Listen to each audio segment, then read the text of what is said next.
जीवन साथी सबसे अजीज होता है। कॉलेज में हैप्पी मैरिड लाइफ पर एक कार्यक्रम हो रहा था जिसमें कुछ शादीशुदा जोड़े हिस्सा ले रहे थे। जिस समय प्रोफेसर मंच पर आए, उन्होंने नोट किया कि सभी पति पत्नी शादी पर जोक जोक कर हंस रहे थे। यह देखकर प्रोफेसर ने कहा कि चलो पहले एक गेम खेलते हैं, उसके बाद अपने विषय पर बात करेंगे। सभी खुश हो गए और कहा, कौन सा गेम? प्रोफेसर ने एक मैरिड लड़की को खड़ा किया और कहा कि तुम ब्लैक बोर्ड पर ऐसे 25-30 लोगों के नाम लिखो जो तुम्हें सबसे अधिक प्यारे हो। लड़की ने पहले तो अपने परिवार के लोगों के नाम लिखे, फिर अपने सगे संबंधी, दोस्तों, पड़ोसी और सहकर्मियों के नाम लिख दिए।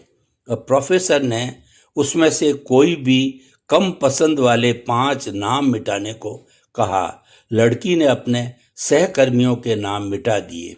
प्रोफेसर ने और 5 नाम मिटाने को कहा। लड़की ने थोड़ा सोचकर अपने पड़ोसियों के नाम मिटा दिए। अब प्रोफेसर ने और 10 नाम मिटाने को कहा। लड़की ने अपने सगे संबंधी और दोस्तों के नाम मिटा दिए।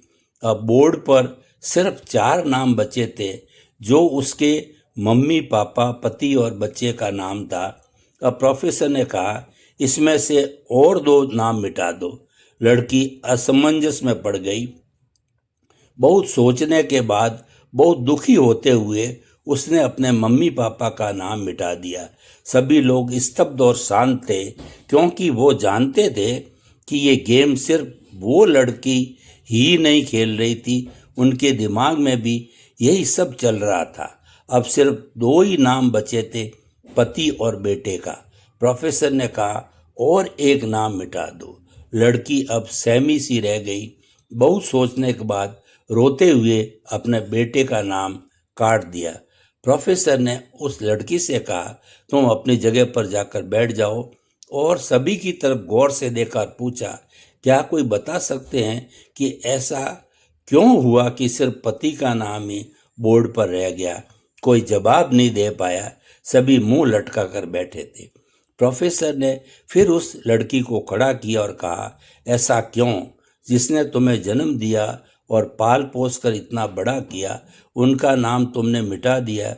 और तो और, तुमने अपनी कोख से जिस बच्चे को जन्म दिया, उसका भी नाम तुमने मिटा दिया। लड़की ने जवाब दिया, अब मम्मी पापा बूढ़े हो चुके हैं। कुछ साल के बाद वो मुझे और इस दुनिया को छोड़ के चले जाएंगे।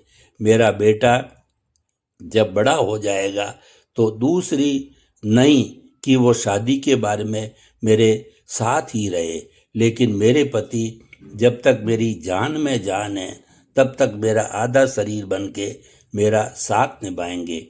इसलिए मेरे लिए सबसे अजीज मेरे पति है। प्रोफेसर बाकी स्टूडेंट्स ने तालियों की गूंज से लड़की को सलामी दी। प्रोफेसर ने कहा, तुमने बिल्कुल सही कहा है कि तुम और सभी के बिना रह सकती हो, पर अपने आधे अंग अर्थात अपने पति के बिना नहीं रह सकती। मजाक मस्ती तक तो ठीक है, पर हर इंसान का अपना जीवन साथी ही उसको सबसे ज़्यादा अजीज होता है।